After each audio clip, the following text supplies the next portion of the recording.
김서연은 차가운 가죽 시트에 앉아 자신의 심장 소리가 빗소리보다 더 크게 들리는 것 같았다. 택시 창밖으로 보이는 서울의 야경은 화려했지만 그녀의 눈에는 들어오지 않았다. 그녀의 모든 신경은 품에 안은 낡은 서류 가방과 그 안에 담긴 인류의 미래를 바꿀 수도 있는 연구 자료에 집중되어 있었다. 물론 그녀의 뱃속에서 조용히 자라고 있는 작은 생명에게도 모든 신경이 쏠려 있었다. 오늘 밤 그녀는 자신의 연인인 최강민의 가족에게 이 두 가지 비밀을 모두 털어놓을 생각이었다. 하나는 사랑의 결실이었고 다른 하나는 그녀의 평생의 노력이 담긴 지성의 결실이었다. 최 씨 가문의 저택은 성처럼 보였다. 높고 차가운 담벼락과 어둠 속에서도 위압감을 뽐내는 철문은 서연이 살아온 세상과는 완전히 다른 곳임을 분명히 보여주었다. 택시가 멈추자 검은 정장을 입은 남자가 다가와 말없이 그녀를 위해 문을 열어주었다. 마치 모든 것이 미리 짜인 연극의 한 장면 같았다. 현관에 들어서자 눈부신 샹들리에 빛이 그녀를 찔렀다. 대리석 바닥은 거울처럼 그녀의 초라한 모습을 비췄고 공기는 값비싼 향수와 오래된 가구 냄새로 가득 차 있었다. 최강민이 어색한 미소를 지으며 그녀에게 다가왔다. 그의 얼굴에는 평소의 자신감 대신 불안한 기색이 역력했다. 그는 그녀의 손을 잡았지만 그의 손은 얼음장처럼 차가웠다. 그는 서연을 거실로 이끌었다. 그곳에는 한 남자가 거대한 가죽 소파에 앉아 그녀를 기다리고 있었다. 바로 SJ그룹의 심장이자 절대 권력자인 최 회장이었다. 그의 눈빛은 날카로운 칼날 같아서 서연은 자신도 모르게 몸을 움츠렸다. 최 회장은 그녀를 위아래로 훑어보았다. 그의 시선은 마치 가치를 매기는 감정사의 그것과 같았다. 그는 아무 말도 하지 않았지만 그 침묵은 천마디 말보다 더 무거웠다. 서연은 마른 입술을 축이며 자신이 준비한 말을 꺼내기 위해 용기를 쥐어짰다. 강민은 아버지 옆에 서서 시선을 피했다. 회장님, 처음 뵙겠습니다. 김서연이라고 합니다. 그녀의 목소리는 자신이 듣기에도 미세하게 떨리고 있었다. 최 회장은 대답 대신 턱짓으로 맞은편 소파를 가리켰다. 앉으라는 무언의 명령이었다. 그녀는 뻣뻣하게 자리에 앉았고 무거운 침묵이 다시 거실을 채웠다. 마침내 최 회장이 입을 열었다. 그의 목소리는 낮고 차가웠다. 강민이에게 이야기는 들었다. 네가 할 말이 있다고. 그는 서연을 그녀라고 칭하지 않고 마치 물건을 가리키듯 너라고 불렀다. 그 미묘한 차이가 그가 그녀를 어떻게 생각하는지 명확히 보여주었다. 서연은 숨을 깊게 들이쉬었다. 그녀는 먼저 자신의 연구에 대해 이야기하기로 결심했다. 그것이 자신을 증명할 유일한 방법이라고 생각했다. 그녀는 서류 가방을 열어 매티큘러스리 준비한 자료들을 꺼냈다. 저는 생명공학 연구원입니다. 최근에 아주 특별한 유전자 마커를 발견했습니다. 그녀는 떨리는 손으로 자료를 테이블 위에 펼쳐놓았다. 복잡한 유전자 서열과 데이터 분석이 담긴 종이들이었다. 이 유전자는 세포의 재생과 노화 과정에 직접적으로 관여합니다. 제대로 제어할 수만 있다면 인류는 지금까지 겪어보지 못한 의학의 신기원을 열 수 있을 겁니다. 그녀의 눈은 열정으로 빛나고 있었다. 이것은 단순히 직업이 아니었다. 그녀의 삶 그 자체였다. 그녀는 최 회장이 적어도 사업가로서 이 연구의 가치를 알아볼 것이라고 기대했다. 하지만 그의 얼굴에는 아무런 변화도 없었다. 그는 그저 경멸적인 시선으로 서류들을 내려다볼 뿐이었다. 그래서 그게 네가 우리 강민이를 유혹한 무기인가? 이런 허황된 종이 쪼가리들로 최 회장의 목소리에는 노골적인 조롱이 담겨 있었다. 서연의 심장이 차갑게 식었다. 그녀는 그의 반응이 이토록 적대적일 것이라고는 상상도 하지 못했다. 아닙니다. 회장님, 이건 제 평생의 연구입니다. 그리고 그녀는 더 이상 망설일 수 없었다. 그녀는 강민을 한번 쳐다보고 다시 최 회장을 마주 보았다. 그리고 저는 강민 씨의 아이를 임신했습니다. 저희는 서로 사랑하는 사이입니다. 이 말이 그녀의 입에서 나오는 순간 거실의 공기는 완전히 얼어붙었다. 최강민은 고개를 푹 숙였다. 그의 어깨는 미세하게 떨리고 있었다. 최 회장은 잠시 동안 아무 말도 하지 않았다. 그러다 그는 갑자기 웃음을 터뜨렸다. 그것은 즐거움의 웃음이 아니었다. 세상에서 가장 어리석은 농담을 들었다는 듯한 차갑고 잔인한 비웃음이었다. 사랑, 우리 가문에서 사랑이라는 단어는 그렇게 함부로 쓰는 게 아니다. 특히 너 같은 밑바닥 출신에게는. 그는 자리에서 일어나 서연에게 천천히 다가왔다. 그의 그림자가 그녀를 완전히 뒤덮었다. 그녀는 공포에 질려 숨을 쉴 수 없었다. 네가 발견했다는 그 유전자라는 것도 마찬가지다. 너의 그 특별한 피에 섞인 결함일 뿐이겠지. 우리 가문의 순수한 혈통에 그런 불순한 것을 섞을 수는 없다. 그는 테이블 위의 연구 자료를 손으로 쓸어 바닥에 흩뿌렸다. 서연의 꿈과 희망이 대리석 바닥 위로 무력하게 흩어졌다. 서연은 충격으로 말을 잇지 못했다. 그녀는 필사적으로 강민을 쳐다보았다. 제발, 무슨 말이든 해줘. 하지만 그는 아버지의 위압감에 짓눌려 입도 뻥긋하지 못했다. 그의 침묵이 최 회장의 잔인한 말보다 더 날카로운 비수가 되어 그녀의 심장을 찔렀다. 선택지를 주겠다. 최 회장이 선언했다. 아이를 지워라. 그리고 이 돈을 받고 내 눈앞에서 영원히 사라져. 네가 본 적도 없는 큰 돈일 거다. 그가 턱짓을 하자 옆에 서 있던 비서가 돈이 가득 든 것으로 보이는 두툼한 봉투를 테이블 위에 올려놓았다. 서연은 그 봉투를 쳐다보았다. 그것은 돈이 아니었다. 자신의 아이와 인생에 대한 모욕이었다. 그녀의 안에서 무언가 단단한 것이 솟아올랐다. 그것은 두려움을 밀어내는 분노였고 절망을 이겨내는 모성애였다. 그녀는 자리에서 일어났다. 싫습니다. 그녀의 목소리는 더 이상 떨리지 않았다. 차분하고 단호했다. 이 아이는 제 아이입니다. 제가 지킬 겁니다. 그녀는 흩어진 서류들을 내려다보았다.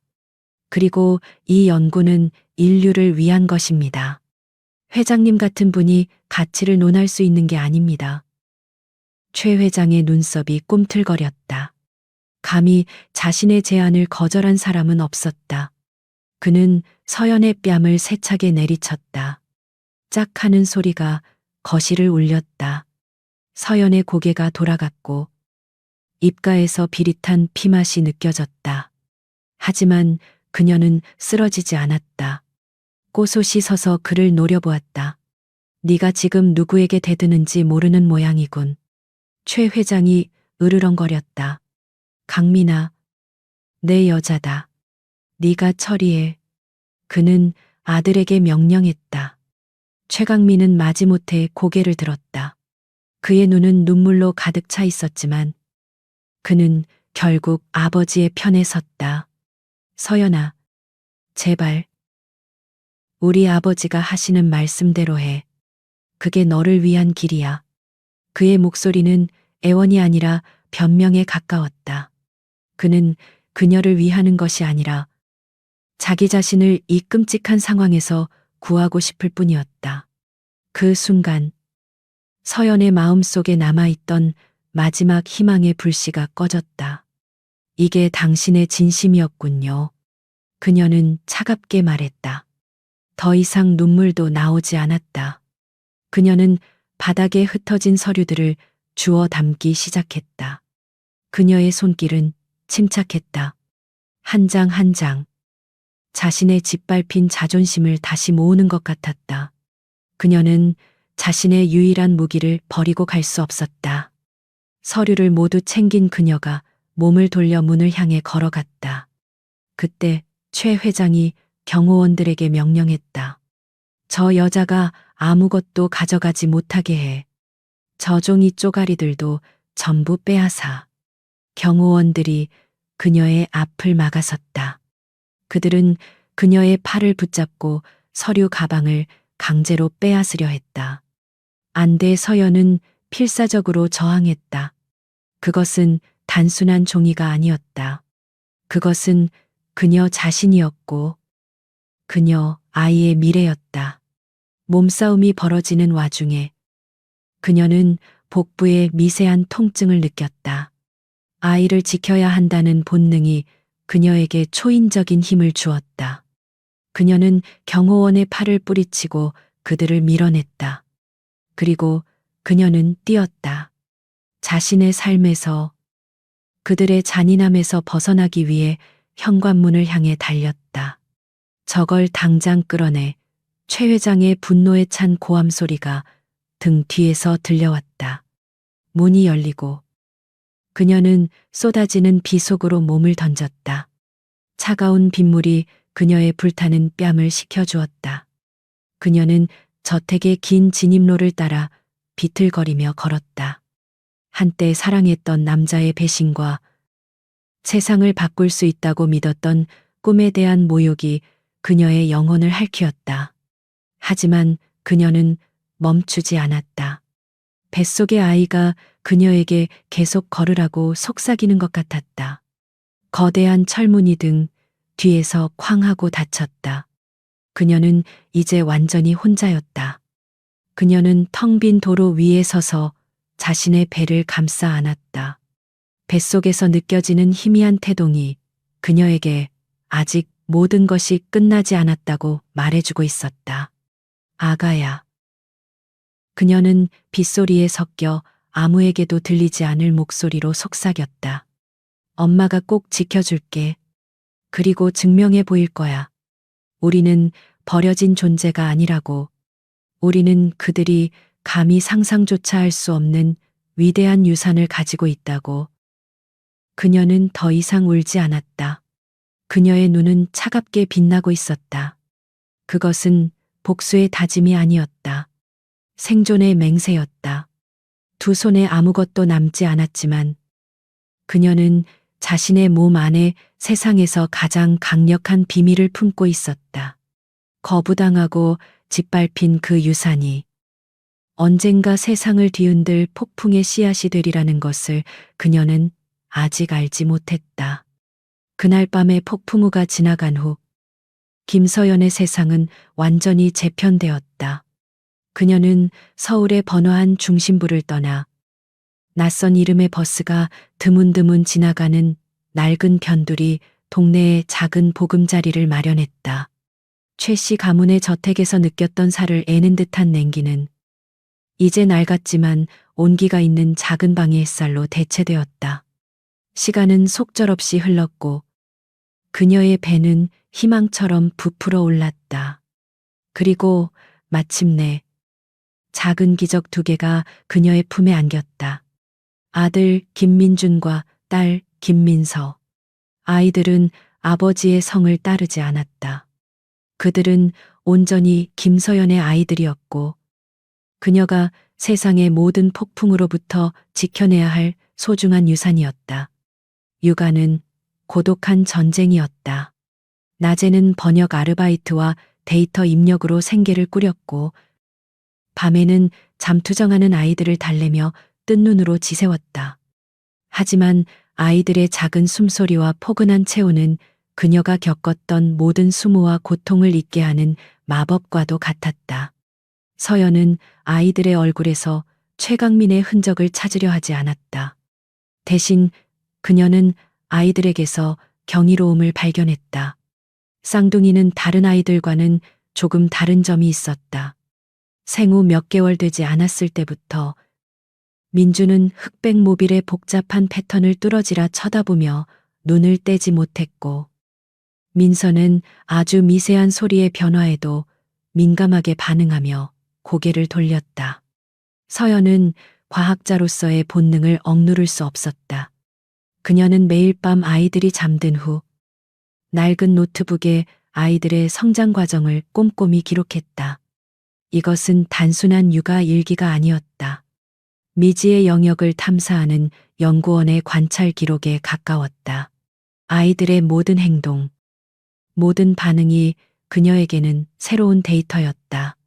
쌍둥이가 첫 돌을 지났을 무렵 그들의 비범함은 더욱 명확해졌다.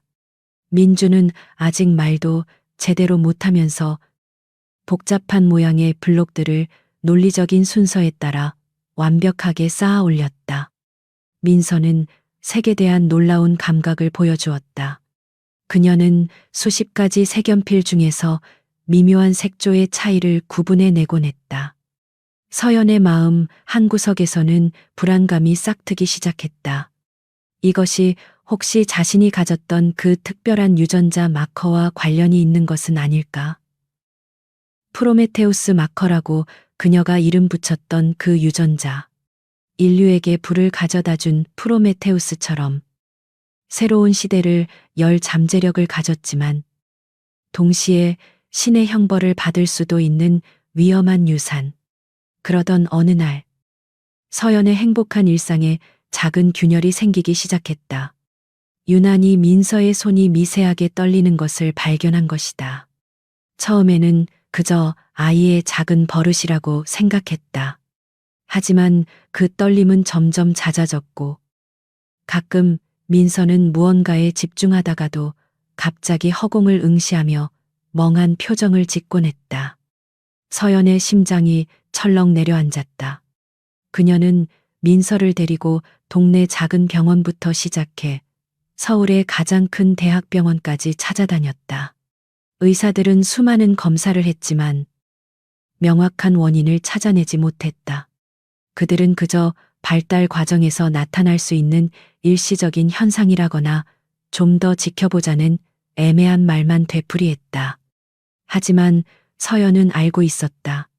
이것은 결코 일시적인 현상이 아니었다.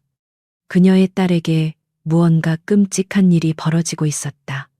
의사들이 외부에서 원인을 찾고 있을 때 그녀는 답이 아이의 가장 깊은 곳, 바로 유전자 속에 있다는 것을 직감했다. 그녀의 심장 속에 얼어붙어 있던 최악의 시나리오가 현실이 되어가고 있었다. 그녀에게는 선택의 여지가 없었다. 그녀는 모아두었던 비상금을 모두 털고 심지어 하나뿐인 결혼 반지까지 팔았다. 그 돈으로 낡은 중고 유전자 분석 장비를 구입하고 밤에는 아이들을 돌보며 낮에는 자신의 작은 방을 임시 실험실로 만들었다. 잠을 줄여가며 그녀는 자신과 두 아이의 혈액 샘플을 분석하기 시작했다. 결과가 나온 것은 비가 내리는 새벽이었다. 모니터 화면에 떠오른 유전자 서열을 확인하는 순간 서연은 숨을 멈췄다. 그녀의 눈앞에 펼쳐진 것은 기적과 저주가 뒤섞인 잔인한 진실이었다. 그녀가 예상했던 대로 자신과 두 아이 모두에게서 프로메테우스 마커가 발견되었다.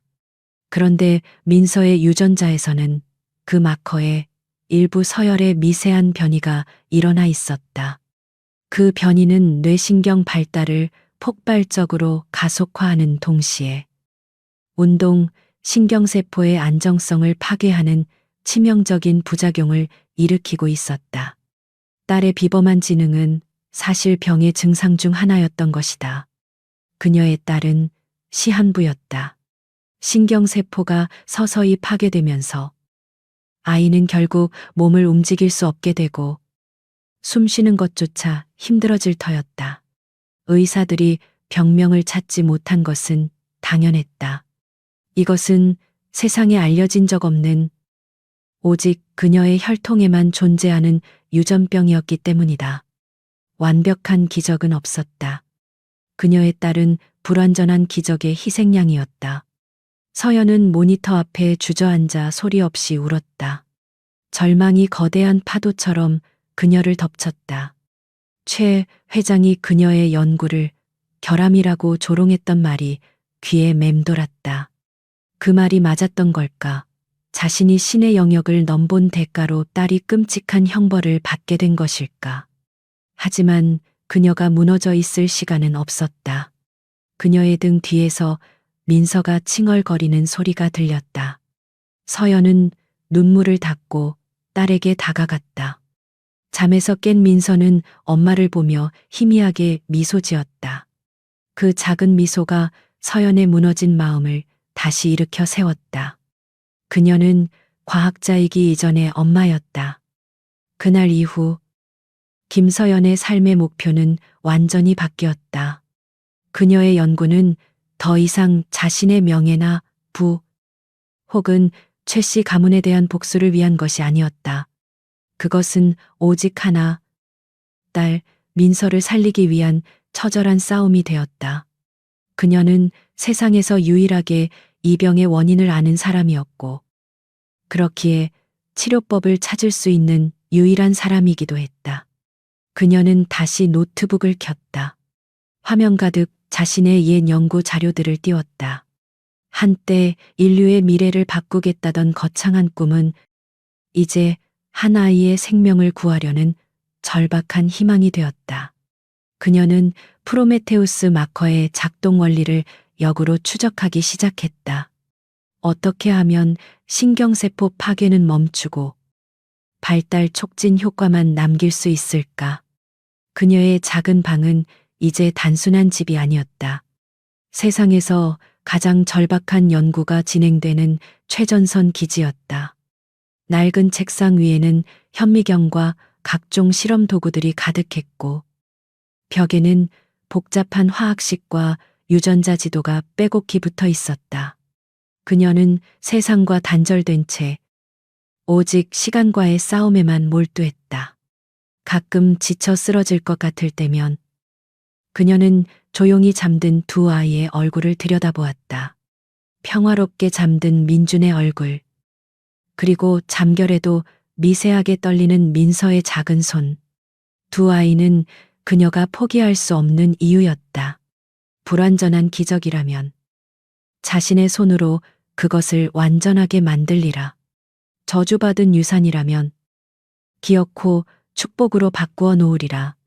밤이 깊어지고 도시의 불빛이 하나둘 꺼져갔다. 하지만 서연의 작은 방의 불은 꺼지지 않았다. 그 작은 불빛 아래에서 한 엄마의 위대한 전쟁이 막 시작되고 있었다. 그녀는 아직 알지 못했다. 자신의 이 고독한 싸움이 머지않아 세상을 뒤흔들 거대한 폭풍의 눈이 되리라는 것을. 사계절이 4번 바뀌는 동안 김서연의 지하 실험실은 그녀만의 작은 우주가 되었다. 세상의 시간은 바깥에서 흘러갔지만 이곳의 시간은 오직 현미경 렌즈와 컴퓨터 모니터의 깜빡임으로만 측정되었다. 벽에는 알아볼 수 없는 분자 구조식과 유전자 지도가 미로처럼 얽혀 있었고, 공기는 희미한 약품 냄새와 낡은 종이 냄새로 가득했다. 4살이 된 쌍둥이는 그 우주의 작은 별들이었다. 아이들의 웃음소리는 멸균된 비커들 사이를 떠다녔고, 알록달록한 장난감, 블록들은 복잡한 실험 장비들 옆에 아무렇게나 흩어져 있었다. 이곳은 아이들의 놀이터이자 엄마의 전쟁터였으며 가족의 유일한 희망이 만들어지는 공간이었다. 시간이 흐를수록 민서의 상태는 눈에 띄게 나빠졌다. 아이의 걸음걸이는 위태로웠고 색연필을 쥐는 작은 손은 힘없이 떨렸다. 밤이면 아이는 알 수 없는 통증에 시달리며 얕은 잠을 잤다. 민서의 희미해져가는 생명의 불꽃은 서연의 심장을 매일 밤 까맣게 태웠다. 그녀는 시간과 잔인한 경주를 하고 있었다. 이 절망적인 경주에서 그녀에게는 두 명의 예기치 않은 조력자가 있었다. 바로 그녀의 어린 아들과 딸이었다.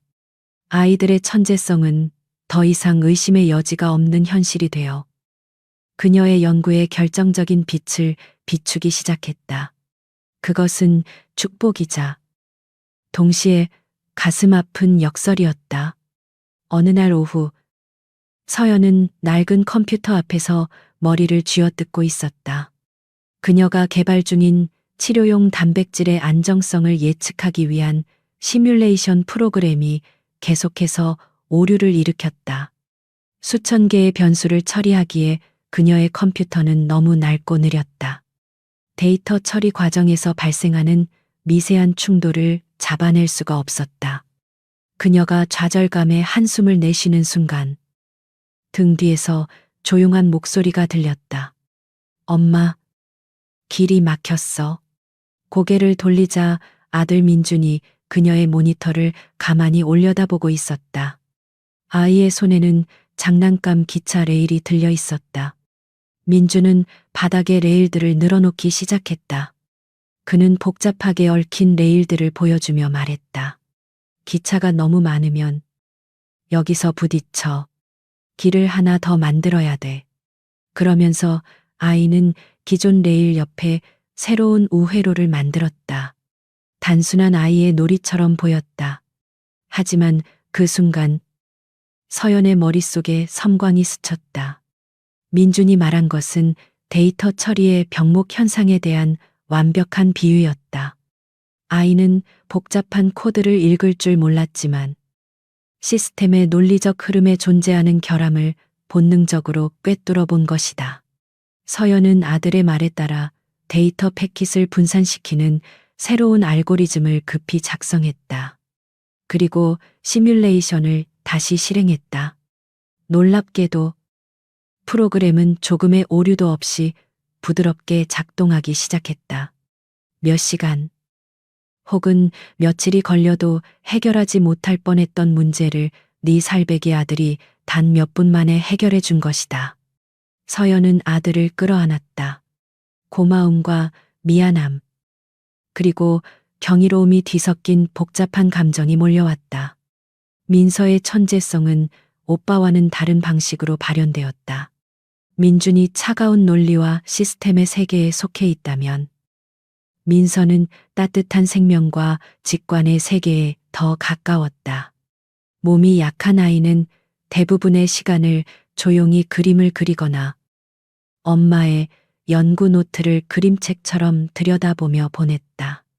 서연은 세포를 안정시킬 화합물을 찾는데 어려움을 겪고 있었다. 수십 가지의 후보 물질을 조합해 보았지만 모두 미세한 거부 반응을 일으키며 실패했다. 그녀는 벽에 걸린 거대한 분자 구조도 앞에서 며칠 밤을 새우며 해답을 찾고 있었다. 그녀의 눈은 피로로 붉게 충혈되어 있었다. 그때 약한 기침 소리와 함께 민서가 그녀의 옷자락을 잡아당겼다. 아이는 가쁜 숨을 몰아쉬며 벽에 걸린 그림을 손가락으로 가리켰다. 엄마, 저기, 아파. 아이가 가리킨 곳은 분자 구조의 특정 결합 부위였다. 과학적으로는 가장 안정적이어야 할 부분이었다. 서연은 처음에는 아이의 말을 대수롭지 않게 여겼다. 하지만 민서는 고집스럽게 같은 곳을 가리켰다. 여기가 서로 싫어해. 아이의 표현은 비과학적이었지만 그 안에는 기묘한 설득력이 있었다. 서연은 혹시나 하는 마음에 딸이 가리킨 부분의 에너지 결합을 재계산하기 시작했다. 그리고 그녀는 믿을 수 없는 사실을 발견했다. 기존 학계에서는 안정적이라고 알려진 그 결합이 프로메테우스 마커의 영향을 받은 특수세포 환경 내에서는 미세한 불안정성을 유발하고 있었다.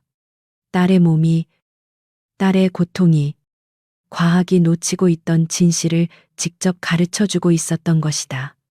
서연은 딸의 직관에 따라 분자 구조를 수정했다. 마치 막혀 있던 마지막 퍼즐 조각이 제자리를 찾은 것 같았다. 새로운 화합물은 시뮬레이션에서 완벽한 안정성을 보여주었다. 이것은 아직 완전한 치료제는 아니었다. 하지만 병의 진행을 늦출 수 있는 결정적인 첫걸음이었다. 그녀는 두 아이를 자신의 무릎에 앉혔다.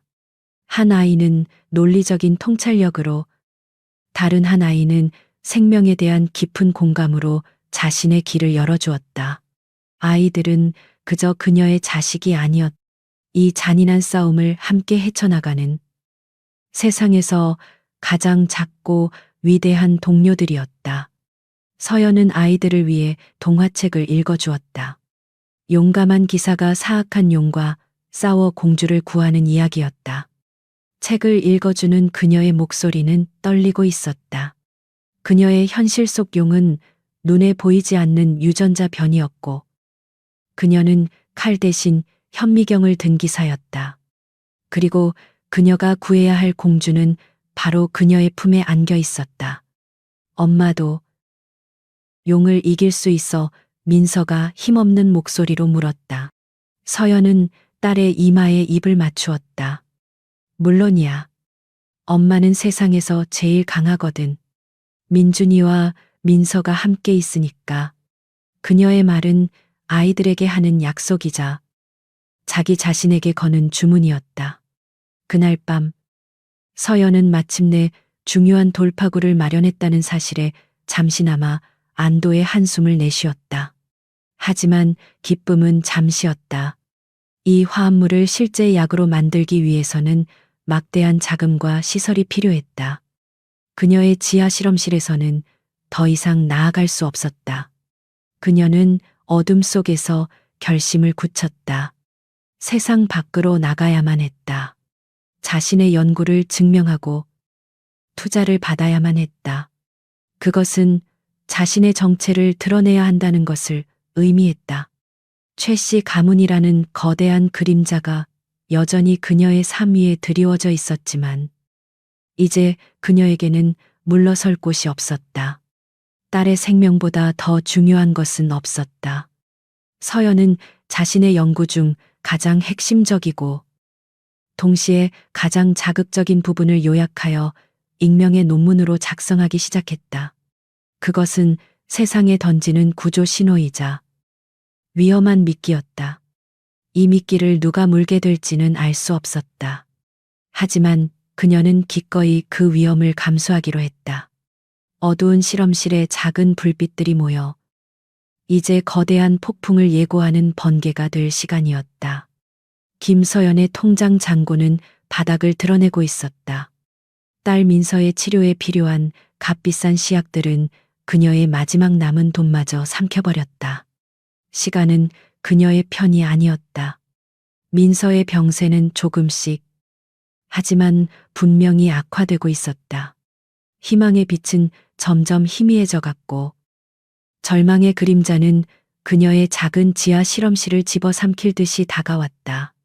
그녀에게 남은 선택지는 단 하나. 세상에 자신의 존재를 알리는 위험한 도박을 하는 것뿐이었다. 그녀는 며칠 밤낮으로 자신의 연구 결과를 정리했다. 모든 것을 공개할 수는 없었다. 그것은 자신의 아이들을 위험에 빠뜨리는 일이었다. 그녀는 핵심 기술은 숨긴 채 학계의 지각을 흔들 만큼만 이론의 일부를 정제했다. 그녀는 이카루스라는 익명의 필명을 사용했다.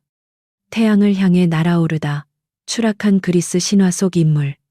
그것은 그녀의 야망이자 동시에 그녀가 느끼는 두려움의 표현이었다.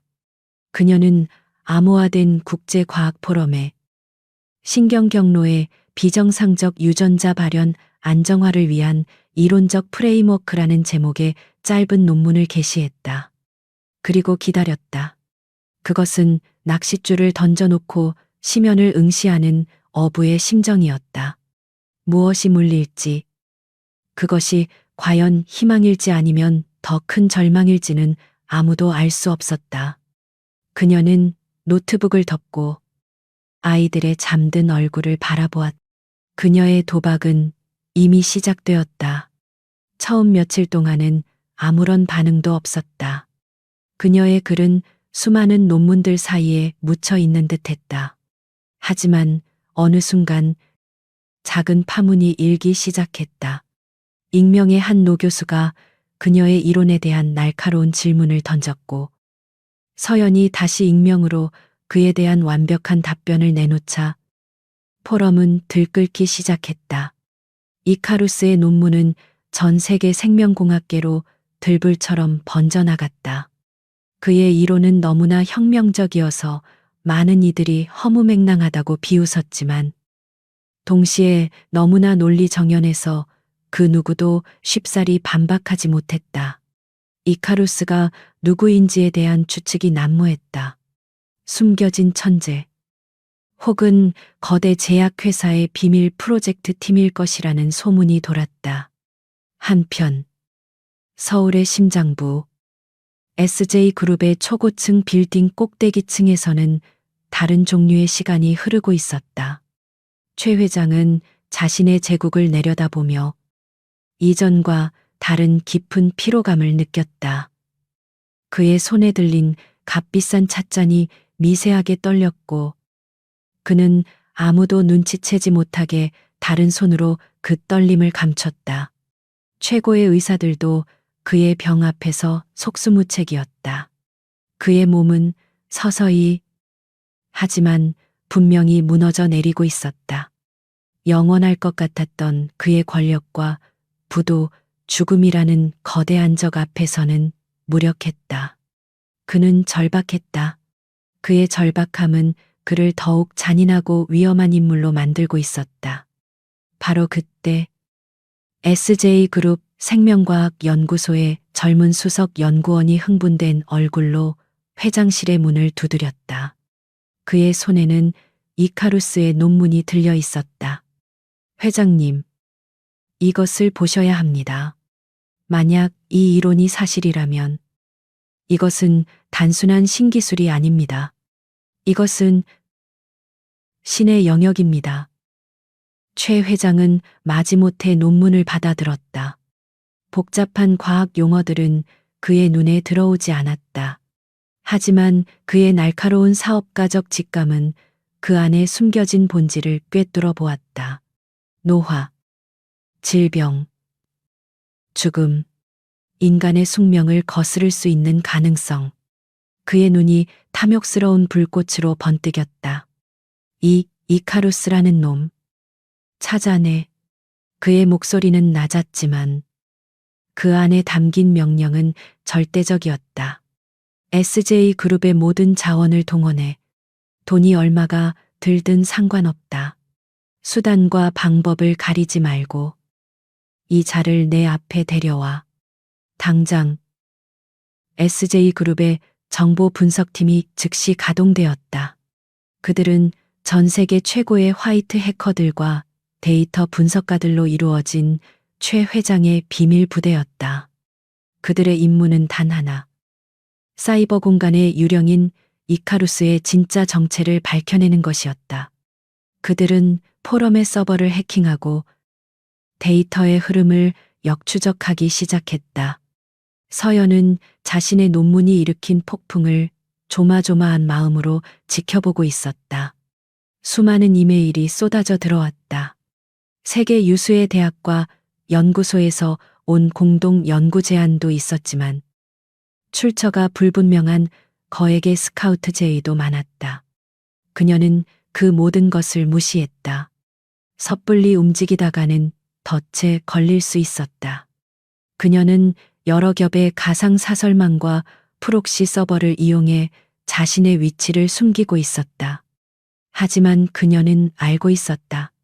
SJ그룹 같은 거대 기업의 추적을 영원히 피할 수는 없다는 것을. 그녀는 그들이 자신을 찾아내기 전에 먼저 자신을 지켜줄 수 있는 믿을 만한 파트너를 찾아야만 했다. 며칠 후 SJ그룹의 정보 분석팀장이 최 회장 앞에 섰다. 그의 얼굴에는 피로와 흥분이 뒤섞여 있었다. 회장님, 이카루스는 여러 국가의 서버를 경유하며 자신의 위치를 숨기고 있습니다. 거의 완벽한 수준의 보안입니다. 하지만 저희가 아주 희미한 디지털 흔적을 하나 발견했습니다. 최 회장은 조급하게 재촉했다. 그래서 어딘데? 팀장은 스크린에 위성 지도를 띄웠다. 지도는 점점 확대되어 대한민국의 수도권을 비추었고 마침내 서울의 한 낙후된 외곽 지역에서 멈췄다. 모든 흔적이 결국 이 지역의 낡은 통신 중계기로 모아지고 있습니다. 그것은 완벽한 증거는 아니었다. 하지만 광활한 바다에서 찾아낸 작은 섬과도 같은 단서였다. 최 회장은 만족스러운 미소를 지었다. 그의 사냥개가 마침내 먹잇감의 냄새를 맡은 것이다. 그는 이제 그물망을 좁혀나가기만 하면 되었다. 그 지역 일대의 모든 통신 기록과 CCTV 영상을 분석해 특별한 연구 장비를 사들인 사람이 있는지, 외부와 교류 없이 숨어 지내는 지식인은 없는지, 샅샅이 뒤져 쥐새끼 한 마리라도 놓치지 마. 그의 명령은 차갑고 단호했다.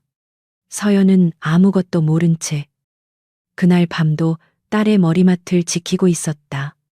그녀는 창밖의 밤하늘을 바라보며 자신의 구조 신호가 올바른 곳에 닿기를 기도했다. 하지만 그녀는 알지 못했다. 그녀가 던진 메아리를 가장 먼저 들은 것은 구원자가 아니라 그녀를 심연으로 끌고 가려는 과거의 악령이었다는 것을. 원치 않았던 관심이 이제 그녀의 문 앞까지 다가오고 있었다. 최 회장의 명령은 거대한 기계의 톱니바퀴를 돌리기 시작했다. SJ그룹의 정예 분석팀은 서울 외곽의 낡은 동네로 스며들었다. 그들은 눈에 띄지 않는 평범한 회사원으로 위장했지만 그들의 눈빛과 행동은 주변 환경과 어울리지 않는 날카로움을 품고 있었다. 그들은 보이지 않는 거미줄을 치기 시작했다. 팀은 통신 중계기를 중심으로 반경 2km 내의 모든 정보를 수집했다.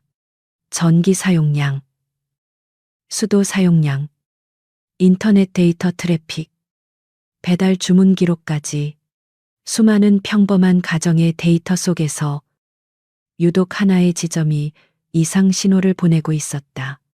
낡은 다세대, 주택의 한 반지하 세대.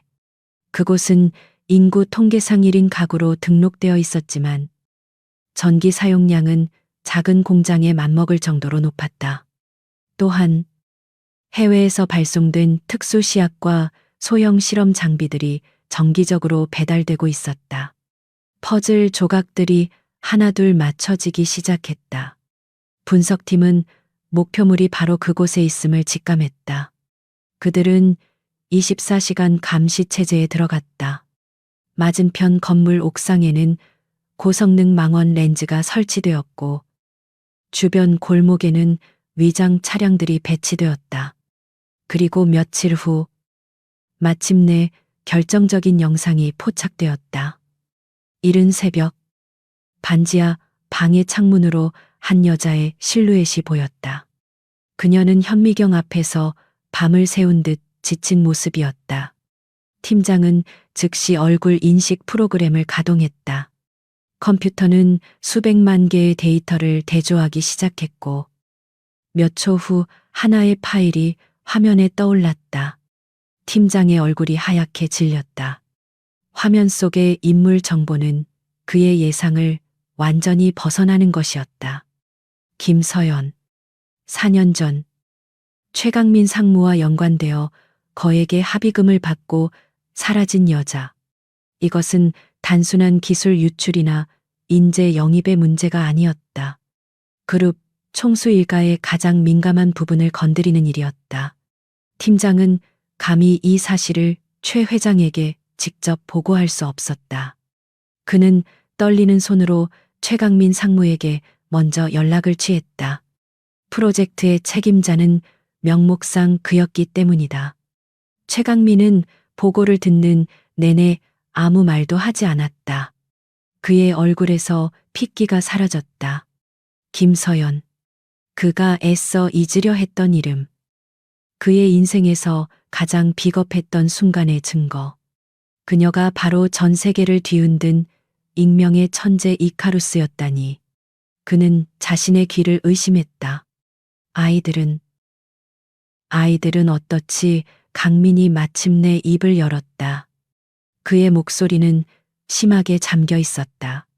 팀장은 잠시 망설이다가 감시 카메라에 희미하게 포착된 두 아이의 사진을 화면에 띄웠다. 4살 정도 되어 보이는 남자아이와 여자아이. 자신의 아이들이었다. 강민은 숨을 쉴 수 없었다. 그날 오후 최강민은 무거운 발걸음으로 아버지의 집무실로 향했다. 보고서를 든 그의 손은 식은땀으로 축축했다. 최 회장은 창밖을 내다보며 서 있었다. 그의 뒷모습은 여전히 강대했지만 어딘가 모르게 이전보다 작아 보인다는 생각이 들었다. 찾았나? 최 회장이 돌아보지 않은 채 물었다. 강민은 마른 침을 삼키며 대답했다. 네, 아버지, 찾았습니다. 하지만 그는 말을 잇지 못했다. 최 회장이 천천히 몸을 돌렸다. 그의 눈빛은 여전히 차가웠지만 그 안에는 조급함이 서려 있었다. 강민은 결국 모든 사실을 털어놓았다. 이카루스 정체가 김서연이라는 것과 그녀가 두 아이와 함께 살고 있다는 사실까지. 보고가 진행되는 동안 최 회장의 얼굴은 무표정했다. 하지만 그의 눈빛은 복잡한 감정으로 요동치고 있었다. 모욕감, 분노, 그리고 믿을 수 없다는 경악. 김서연이라고. 최 회장이 나지막이 읊조렸다. 자신이 벌레처럼 내쫓았던 여자가 자신의 생사를 줄 수도 있는 열쇠를 들고 나타난 것이다. 그의 자존심에 깊은 상처가 났다. 하지만 그는 분노에 잠식될 만큼 어리석은 사람이 아니었다. 그의 머릿속에서는 수만 가지 계산이 빠르게 이루어지고 있었다. 그녀의 연구, 그녀가 발견했다던 특별한 유전자 마커, 그리고 그녀가 낳은 아이들. 흩어져 있던 점들이 하나의 끔찍하고도 매혹적인 그림으로 연결되었다. 그는 강민에게 명령했다. 아이들 사진을 보여줘. 강민이 망설이자 그는 버럭 소리를 질렀다. 당장. 화면에 쌍둥이의 사진이 떠올랐다. 최 회장은 스크린 앞으로 다가가 아이들의 얼굴을 뚫어지라 쳐다보았다. 그는 아이들의 외모에는 관심이 없었다. 그가 보고 있는 것은 아이들의 혈관 속에 흐르는 유산. 바로 프로메테우스 마커였다. 자신이 결함이라고 불렀던 그것. 그 순간 그의 분노는 차가운 광기로 변모했다. 김서연의 연구 결과물 따위는 이제 중요하지 않았다. 더 완벽하고 순수한 원본이 바로 저 아이들이었다. 아이들은 더 이상 수치의 증거가 아니었다. 그들은 최 회장 자신의 생명을 연장하고 SJ그룹을 반석 위에 올릴 살아있는 자산이었다. 연구는 이제 필요 없다. 최 회장이 선언했다. 그의 목소리는 소름 끼칠 정도로 차분했다.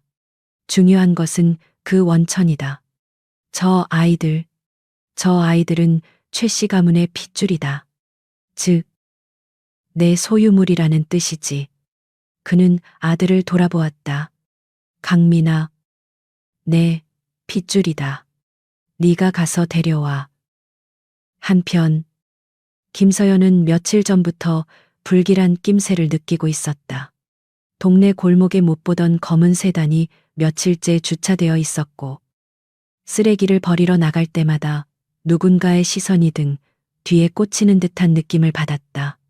과학자인 그녀의 이성은 이것이 과도한 스트레스로 인한 편집증이라고 말했지만 엄마로서의 본능은 계속해서 위험 신호를 보내고 있었다. 그녀는 인터넷 접속 기록을 다시 한번 점검하고 외부와의 연결을 최소화했다. 하지만 이미 늦었다는 것을 그녀는 알지 못했다. 사냥꾼은 이미 그녀의 굴 앞까지 와 있었다. 그날 저녁, 그녀가 아이들에게 저녁을 먹여주고 있을 때였다. 창밖으로 익숙한 검은 세단이 천천히 다가와 그녀의 집 앞에 멈춰섰다. 서연의 심장이 쿵하고 내려앉았다. 차문이 열리고 한 남자가 내렸다. 4년의 세월이 흘렀지만 그녀는 그를 한눈에 알아볼 수 있었다. 더 이상 풋풋한 청년이 아닌 차가운 야망으로 가득 찬 기업가가 된 최강민. 그는 차에서 내려 복잡하고 고통스러운 표정으로 그녀가 있는 반지하 창문을 올려다보았다. 사냥꾼이 마침내 모습을 드러낸 순간이었다. 최강민은 빗물에 젖은 채 자신의 오래된 그림자처럼 서 있었다. 김서연은 현관문의 작은 렌즈를 통해 그의 얼굴을 보았다. 4년이라는 시간은 그의 얼굴에서 순수함을 앗아가고 그 자리에 계산적인 피로감을 남겼다. 그녀의 심장은 분노와 경멸로 차갑게 뛰었다. 무슨 일이죠? 서연은 인터콤을 통해 물었다. 그녀의 목소리는 강철처럼 단단했다. 그녀는 문을 열어줄 생각이 전혀 없었다. 그녀의 등 뒤에는 이제 막 잠이 든 아이들이 있었다. 이곳은 그녀가 아이들을 위해 만든 유일한 성역이었고 그 어떤 위협도 드릴 수 없었다. 강민은 주저했다. 그의 눈빛은 흔들리고 있었다. 서연아, 이야기 좀 해. 아버지가 회장님께서 제안할 게 있다고 하셨어. 그의 목소리에는 설득하려는 의도보다 어쩔 수 없이 임무를 수행해야 하는 자의 체념이 더 짙게 배어 있었다. 제안이요, 4년 전 그날 밤처럼 돈 봉투라도 하나 더 준비하셨나요? 서연의 목소리는 비수처럼 날카로웠다. 강민은 고개를 숙였다. 그런 게 아니야. 아이들을 위한 거야. 우리 그룹의 최첨단 의료시설에서 아이들을 돌보게 해줘. 그게 아이들을 살릴 수 있는 유일한 길이야. 그의 말은 그럴듯하게 들렸지만 서연은 그 안에 숨겨진 진짜 의도를 꿰뚫어 보았다. 그것은 제안이 아니라 통보였다. 아이들을 최첨단 병원이 아닌 황금으로 만든 세상에 가두겠다는 선언이었다. 그녀의 아이들을 실험용 쥐로 만들겠다는 의미였다. 돌아가세요. 서연은 단호하게 말했다. 다시는 여기 나타나지 마세요. 내 아이들은 내가 지켜요. 당신이나 당신 아버지가 상관할 일이 아닙니다. 그녀는 인터콤을 끊어버렸다. 창밖에서 강민이 잠시 더 서성이다가 결국 무거운 발걸음으로 차에 오르는 것이 보였다. 전쟁의 서막이었다. 강민의 빈손 귀환은 최 회장의 분노에 불을 붙였다. 하지만 그는 고함을 지르거나 물건을 부수는 대신 섬뜩할 정도로 차가운 미소를 지었다. 스스로 걸어 들어오지 않겠다면 무릎 꿇고 기어 들어오게 만들어주지. 그는 즉시 SJ그룹의 법무팀과 홍보팀을 소집했다. 며칠 후 김서연의 삶은 지옥으로 변했다. SJ그룹은 그녀를 상대로 친자 확인 및 양육권 이전 소송을 제기했다. 소송 내용은 충격적이었다. 그들은 김서연을 자신의 망상에 사로잡혀 아이들을 외부와 단절시키고 검증되지 않은 위험한 실험을 자행하는 불안정한 정신의 소유자로 묘사했다. 동시에 언론에서는 관련 기사가 쏟아져 나오기 시작했다. 비정한 천재 과학자. 아픈 쌍둥이를 실험 대상으로 같은 자극적인 제목의 기사들이 인터넷을 도배했다. 기사는 SJ그룹이 제공한 교묘하게 편집된 자료들을 바탕으로 작성되었다. 그녀의 낡은 실험 장비들은 비윤리적인 생체 실험 도구로 둔갑했고, 그녀의 헌신은 아동 학대로 매도되었다. SJ그룹의 홍보팀은 최 회장을 뒤늦게 손주들의 존재를 알게 되어 그들을 구하기 위해 애쓰는 비통한 할아버지로 포장했다. 최강민은 카메라 앞에서 아버지가 써준 대본을 읽어야 했다. 저는 과거의 잘못을 깊이 뉘우치고 있습니다. 이제라도 아버지로서 아이들을 지키고 싶을 뿐입니다. 그의 연기는 완벽했지만 그의 영혼은 갈기갈기 찢어지고 있었다. 서연의 집 앞은 기자들과 카메라맨들로 24시간 장사진을 이뤘다. 그녀는 집안에 갇힌 신세가 되었다. 창문은 두꺼운 커튼으로 가려야 했고, 아이들은 바깥의 소란에 겁을 먹고 울음을 터뜨렸다. 한때 그녀의 안전한 피난처였던 집은 이제 세상에 비난이 쏟아지는 감옥이 되었다. 이웃들의 시선도 달라졌다. 동정심과 호기심으로 가득 찼던 그들의 눈은 이제 의심과 경멸로 바뀌었다. 서연은 순식간에 자신의 아이들을 해치는 마녀가 되어버렸다. SJ그룹이 만들어낸 거대한 거짓말의 파도는 그녀의 모든 진실을 삼켜버렸다. 최강민은 매일 밤 악몽에 시달렸다.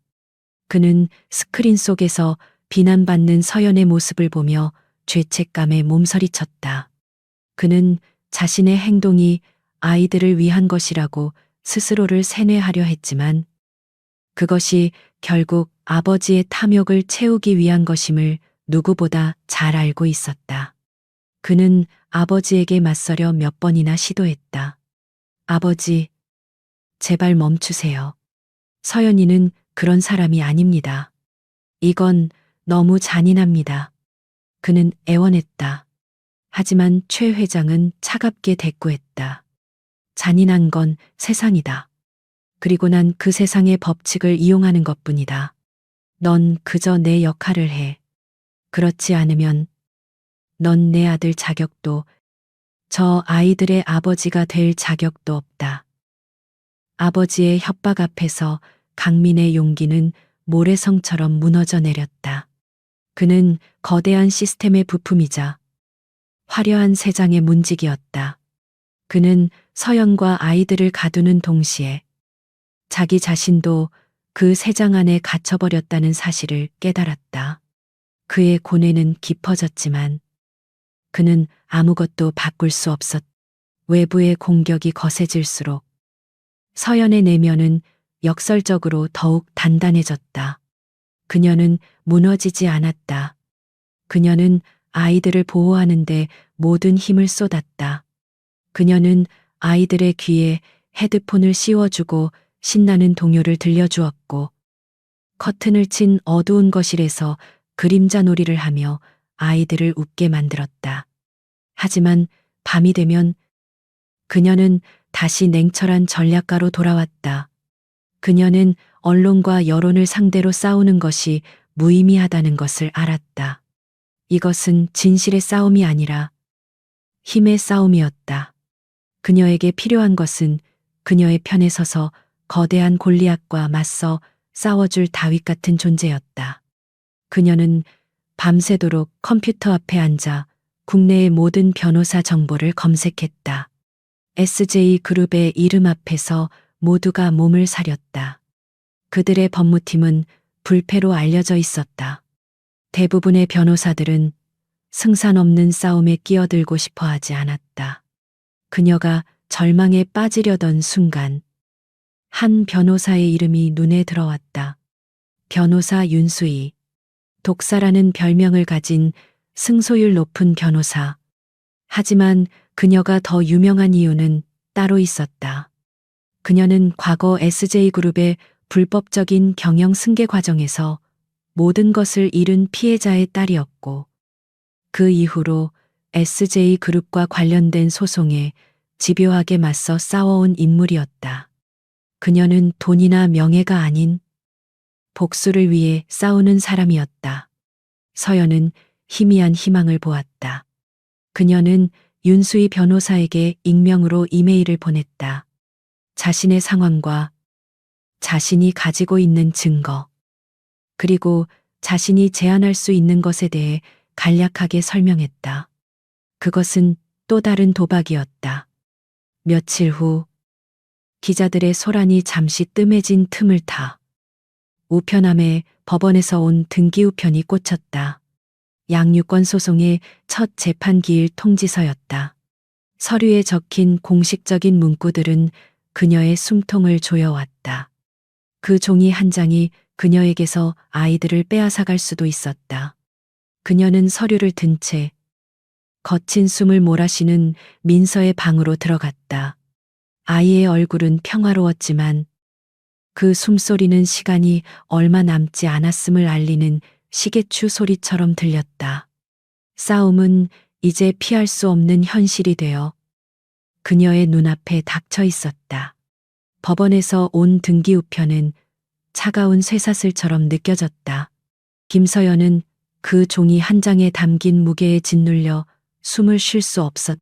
세상은 그녀를 괴물로 만들었고 법은 그녀에게서 아이들을 빼앗으려 하고 있었다. 그녀는 벽에 등을 기댄 채 쿵쾅거리는 자신의 심장 소리를 들었다. 포기하고 싶다는 유혹이 독처럼 온몸에 퍼져나갔다. 하지만 그때 작은 손 하나가 그녀의 손을 잡았다. 아들 민준이었다. 아이는 아무 말 없이 엄마를 올려다보았다. 그 작은 눈에는 나이를 초월한 깊은 이해심과 걱정이 담겨 있었다. 엄마, 괜찮아. 아이의 서툰 위로가 서연의 무너지려던 마음을 붙잡았다. 그녀는 아들을 끌어안았다. 그녀는 혼자가 아니었다. 그녀는 윤수희 변호사에게 보냈던 이메일을 떠올렸다. 답장은 오지 않았다. 아마 그녀 역시 이길 수 없는 싸움이라고 판단했을 것이다. 서연은 마지막 남은 희망의 끈을 놓아야 할지도 모른다고 생각했다.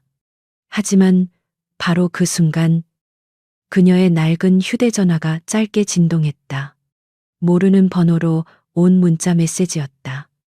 오늘 밤 10시 서초동 3번 출구 앞 혼자 올 것. 발신인은 없었다. 하지만 서연은 직감적으로 그것이 누구로부터 온 메시지인지 알 수 있었다. 윤수희.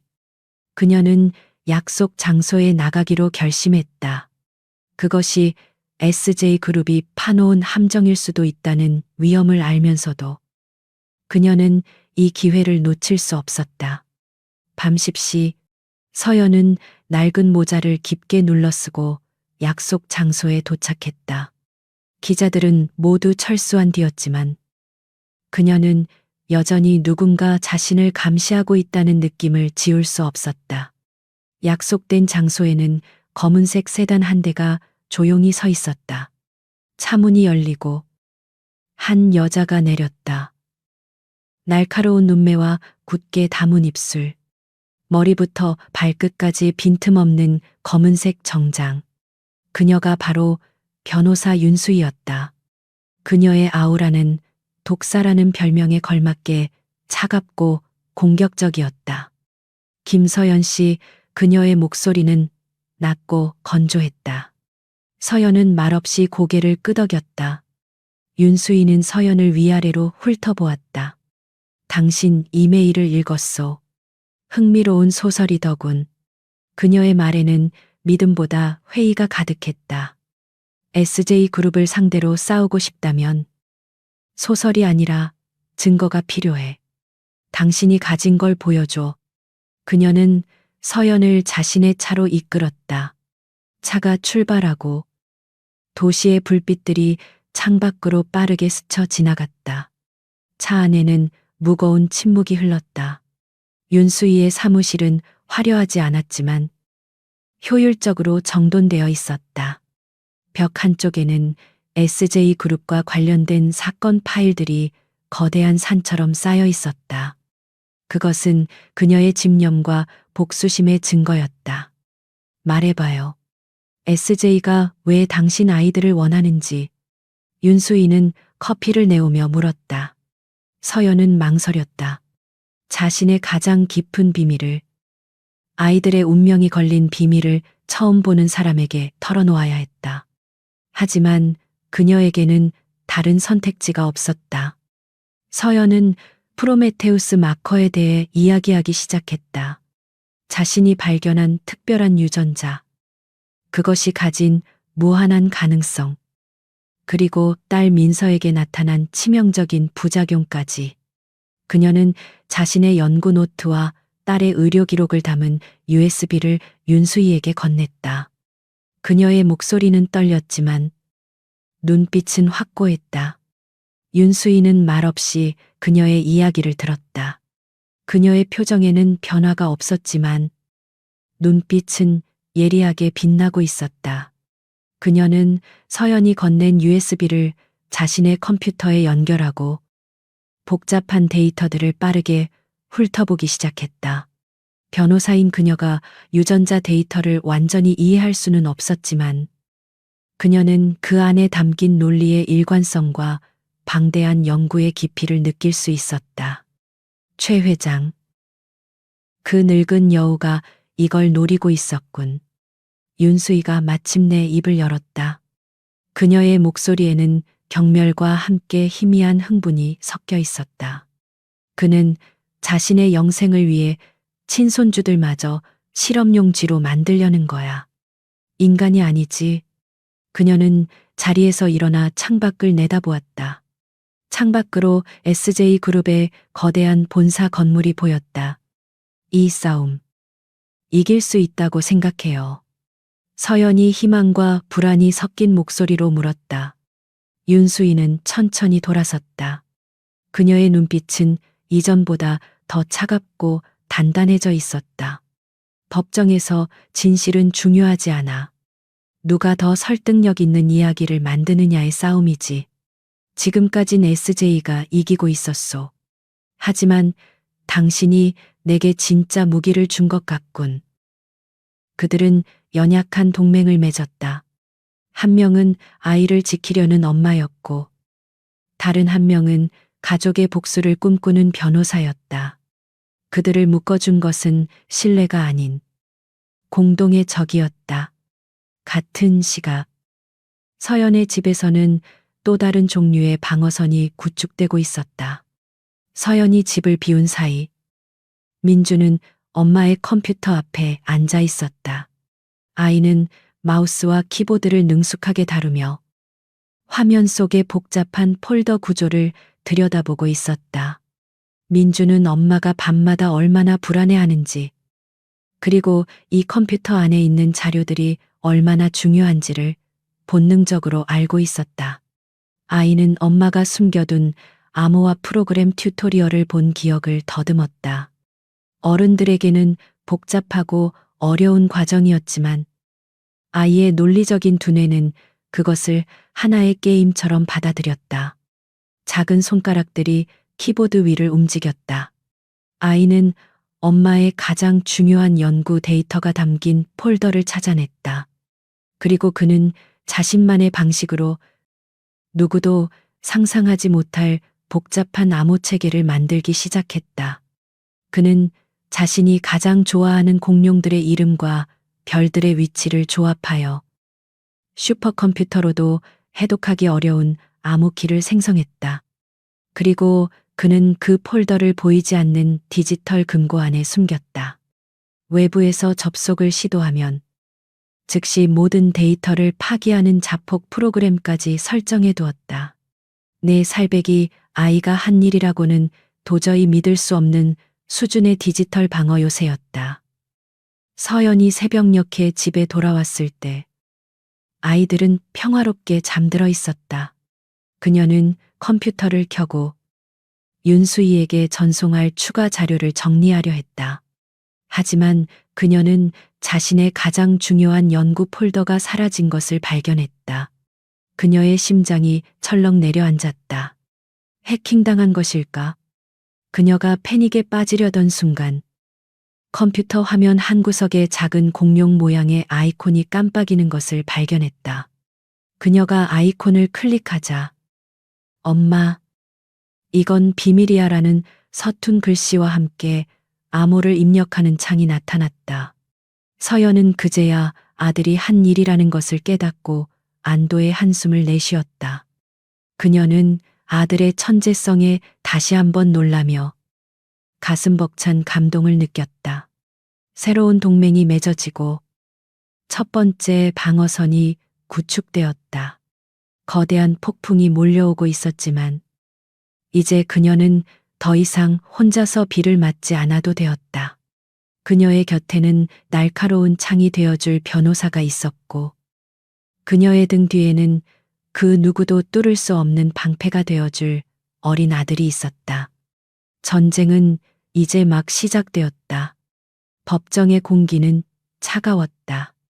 김서연은 변호사 윤수희의 옆자리에 꼿꼿이 앉아 있었다. 맞은편에는 SJ그룹의 호화로운 변호인단과 가면처럼 무표정한 최강민이 앉아 있었다. 그들은 서연을 쳐다보지도 않았지만 그녀는 그들의 오만함이 내뿜는 압박감을 온몸으로 느낄 수 있었다. 첫 심리는 양육권 임시처분에 대한 것이었다. SJ 측 변호사는 유창한 말솜씨로 김서연을 아이들의 안전을 위협하는 위험인물로 몰아갔다. 그들은 서연의 지하 실험실 사진을 증거로 제출하며 그곳이 아이들이 살기에는 비위생적이고 위험한 환경이라고 주장했다. 하지만 윤수희는 조금도 밀리지 않았다. 그녀는 독사라는 별명처럼 상대의 허점을 집요하게 파고들었다. 존경하는 재판장님, SJ그룹이 진정으로 아이들의 안위를 걱정한다면 왜 지난 4년간 단 한 번도 아이들을 찾으려는 노력을 하지 않았습니까? 그녀의 날카로운 질문에 변호인단은 순간 말을 잃었다. 윤수희는 서연이 아이들을 얼마나 헌신적으로 돌보았는지에 대한 증거들을 제출했다. 아이들의 건강 검진 기록, 예방 접종 기록, 그리고 이웃들의 진술서까지. 그녀는 SJ그룹의 주장이 아이들에 대한 사랑이 아닌 다른 목적을 위한 명분 쌓기일 뿐임을 논리적으로 폭로했다.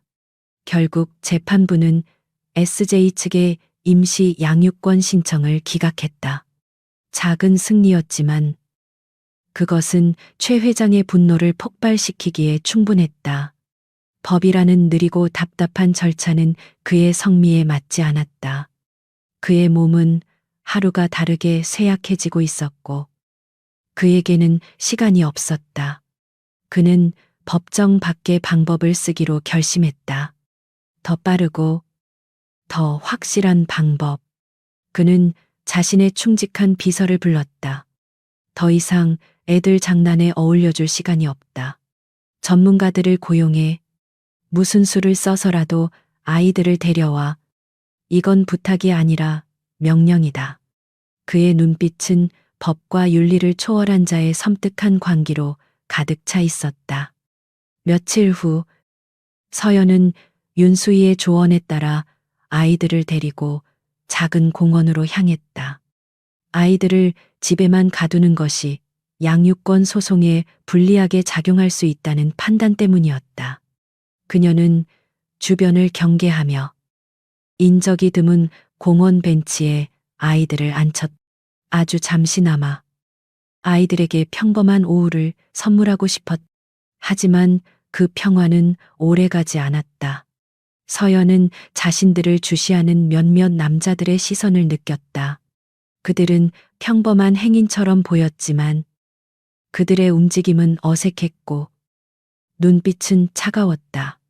그들이 서서히 포위망을 좁혀오고 있다는 것을 깨닫는 순간 서연의 등골에 식은땀이 흘렀다.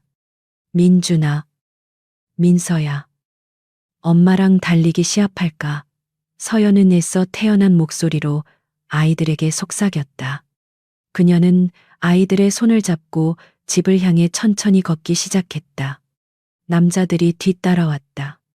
서연의 발걸음이 빨라지자 그들의 발걸음도 빨라졌다. 마침내 서연은 아이들을 품에 안고 필사적으로 뛰기 시작했다. 집까지의 거리는 영원처럼 느껴졌다. 등 뒤에서 들려오는 발소리는 공포의 북소리 같았다. 그녀는 젖먹던 힘까지 다해 달려 간신히 현관문을 열고 안으로 들어와 문을 잠갔다. 문 밖에서 거친 숨소리와 낮은 욕설이 들려왔다. 아주 잠시 후 그들은 조용히 사라졌다. 위협은 사라졌지만 공포는 남았다. 극도의 스트레스와 충격은 결국 민서의 연약한 몸을 덮쳤다. 아이는 갑자기 온몸을 떨며 경련을 일으키기 시작했다. 아이의 얼굴은 파랗게 질렸고 숨소리는 금방이라도 끊어질 듯 가빠졌다. 민서야, 정신 차려. 서연은 비명을 지르며 아이를 안았다. 병원에 데려가도 소용없다는 것을 그녀는 알고 있었다. 이 병의 정체를 아는 사람은 세상에 오직 자신뿐이었다. 그녀는 딸을 안고 지하 실험실로 달려갔다. 아이를 살릴 수 있는 곳도 죽일 수도 있는 곳도 바로 그곳이었다. 서연의 눈앞에 자신이 개발한 치료제가 보였다. 아직 동물 실험도 거치지 않은 미완성의 약물. 인간에게 투여했을 때 어떤 부작용이 나타날지 아무도 예측할 수 없었다. 과학자로서의 이성은 절대 사용해서는 안 된다고 경고했다. 하지만 엄마로서의 본능은 이것이 유일한 희망이라고 절규하고 있었다. 그녀에게는 선택의 여지가 없었다. 딸은 그녀의 눈앞에서 죽어가고 있었다. 이것은 그녀의 인생에서 가장 끔찍한 도박이었다. 그녀는 떨리는 손으로 주사기를 들었다. 앰플에서 투명한 액체를 뽑아 올리는 그녀의 손은 천근만근처럼 무거웠다. 민준이가 조용히 다가와 격려하는 동생의 손을 꼭 잡았다. 아이는 아무 말도 하지 않았지만 그 작은 눈은 엄마에게 괜찮아. 어서 해라고 말하는 것 같았다. 서연은 눈을 질끈 감았다. 미안해. 딸. 엄마를 용서해. 그녀는 속삭이며 아이의 팔에 조심스럽게 주사바늘을 꽂았다. 약물이 민서의 작은 혈관 속으로 천천히 흘러 들어갔다. 시간은 멈춘 듯 했다. 서연은 숨을 죽인 채 아이의 변화를 지켜보았다. 제발, 제발, 신이시여. 그녀는 평생 믿어본 적 없는 신을 찾았다. 기적이었을까? 아이의 경련이 서서히 잦아들기 시작했다. 거칠었던 숨소리도 점차 안정을 되찾았다.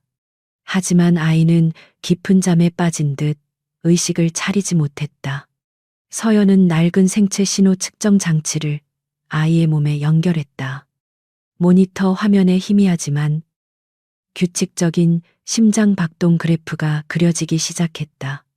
삐, 삐, 삐. 서연은 바닥에 주저앉았다.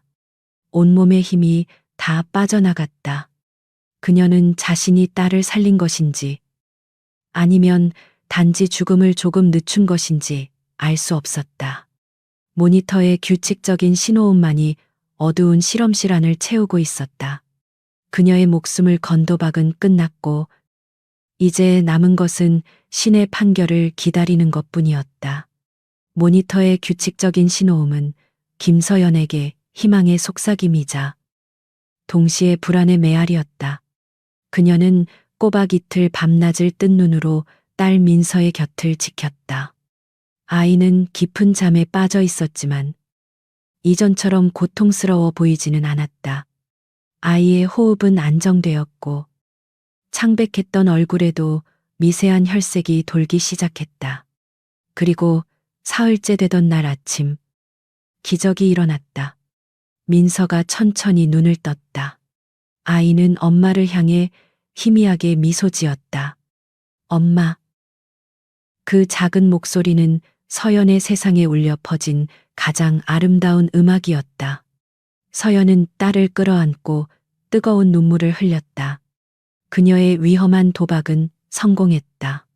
치료제는 아이를 완벽하게 고치지는 못했지만 병의 진행을 멈추고 아이의 생명을 구했다. 이 기적은 서연에게 슬픔을 이겨낼 힘뿐만 아니라 반격할 용기를 주었다.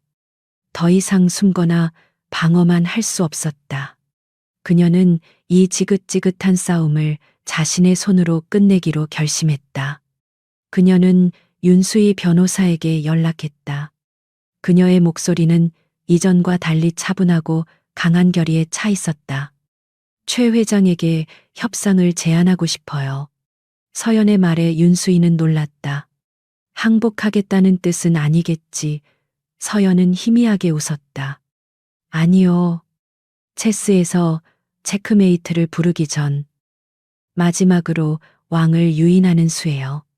그녀는 자신의 계획을 설명하기 시작했다.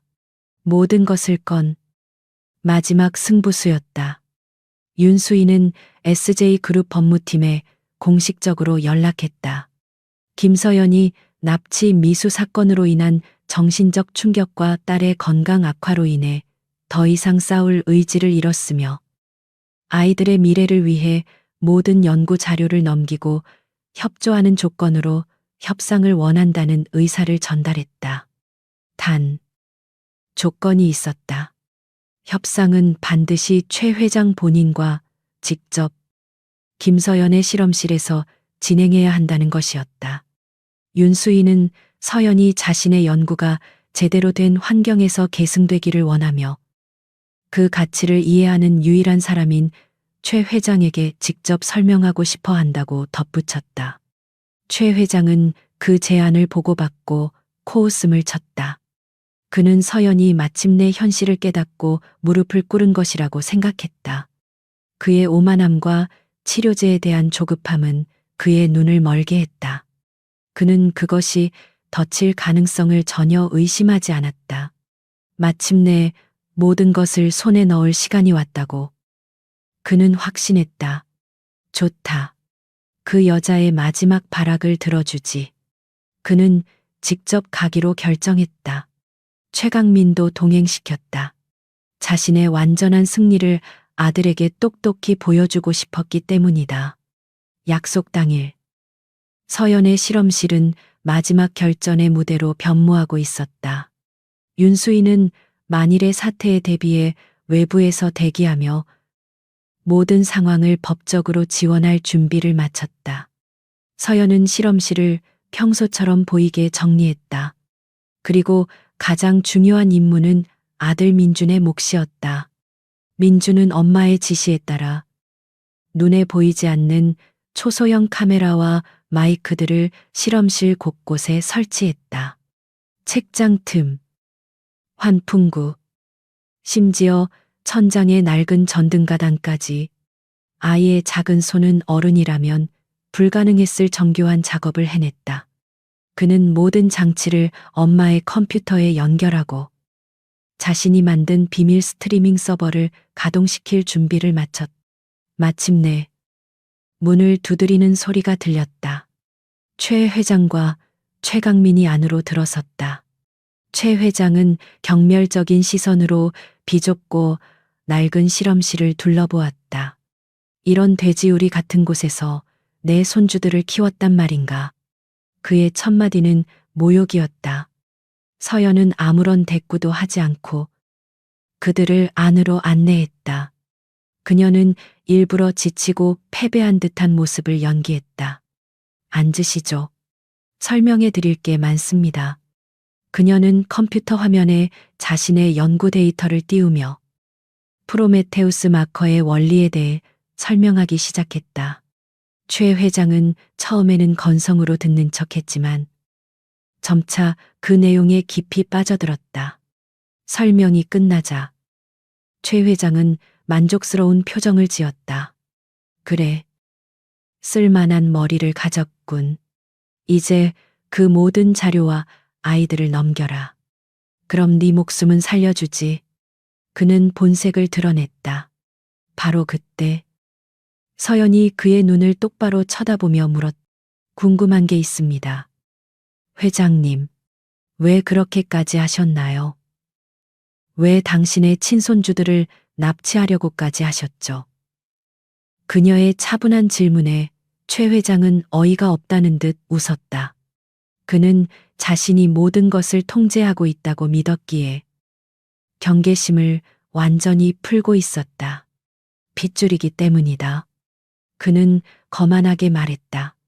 최 씨 가문의 핏줄은 모두 내 소유물이다. 필요하다면 그렇게 써야지. 저 아이들은 내게 단순한 손주가 아니야. 내 생명을 연장하고 우리 SJ그룹을 영원하게 만들 자산이다. 이해하겠나? 넌 그저 그 귀한 자산을 품고 있던 도구에 불과했어. 그의 잔인한 말들이 실험실의 공기를 갈랐다. 옆에 서 있던 최강민의 얼굴은 잿빛으로 변했다. 서연은 조용히 그의 말을 들었다.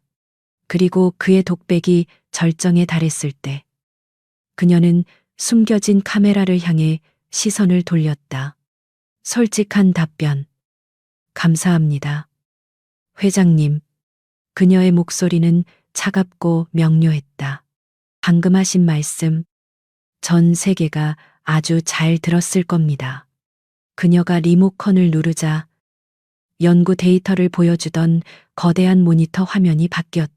화면에는 최 회장 자신의 얼굴이 생중계되고 있었다. 그 옆에는 실시간 시청자 수를 나타내는 숫자가 기하급수적으로 올라가고 있었고, 화면 하단에는 전 세계의 언어로 된 분노의 댓글들이 홍수처럼 쏟아지고 있었다. 모든 것이 민준이 설계한 스트리밍 플랫폼을 통해 실시간으로 방송되고 있었던 것이다. 최 회장의 얼굴이 경악으로 일그러졌다. 그는 자신이 완벽하게 속았다는 것을 깨달았다. 이게 무슨 짓이야?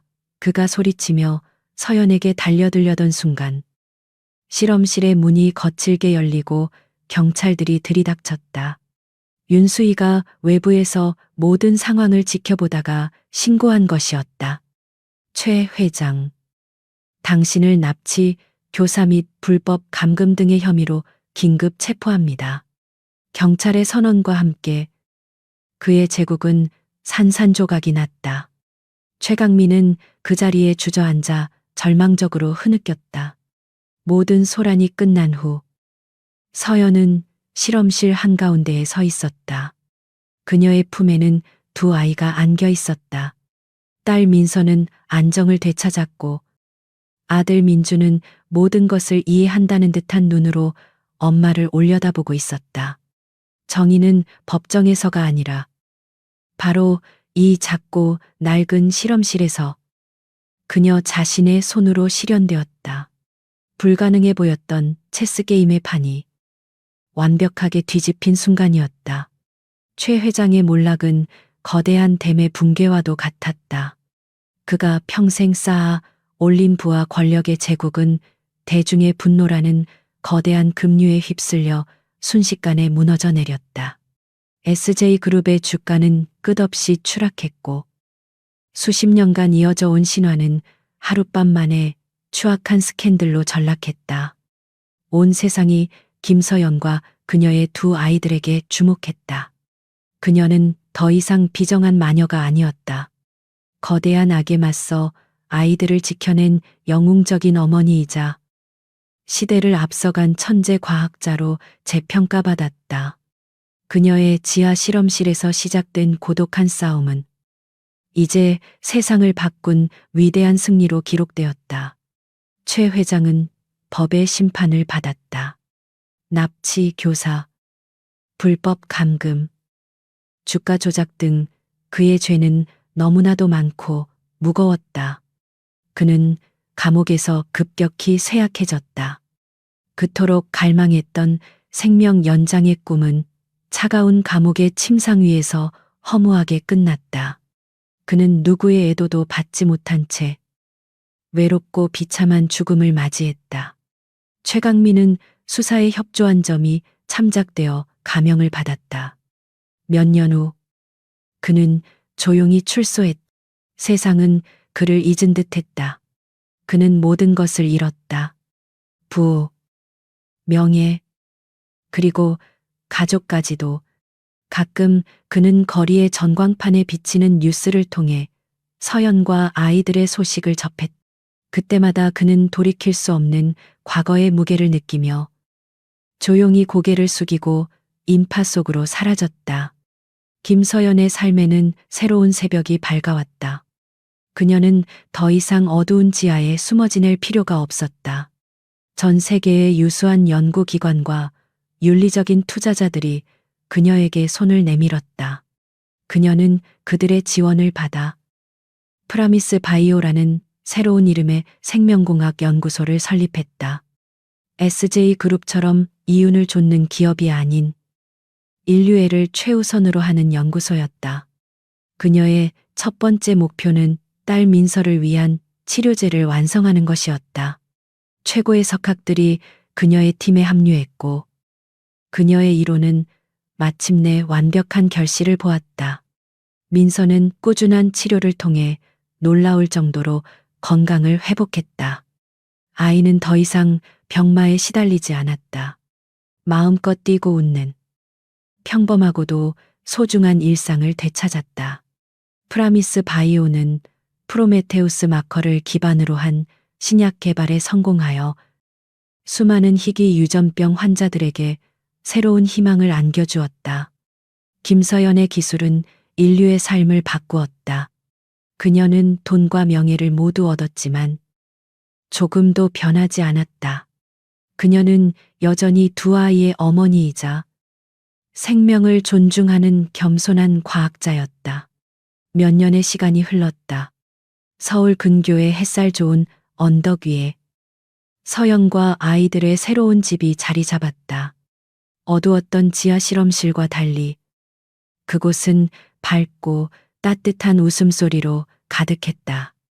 넓은 정원에는 민서가 그린 알록달록한 그림들이 전시되어 있었고 거실 한쪽에는 민준이 직접 코딩하여 만든 작은 로봇들이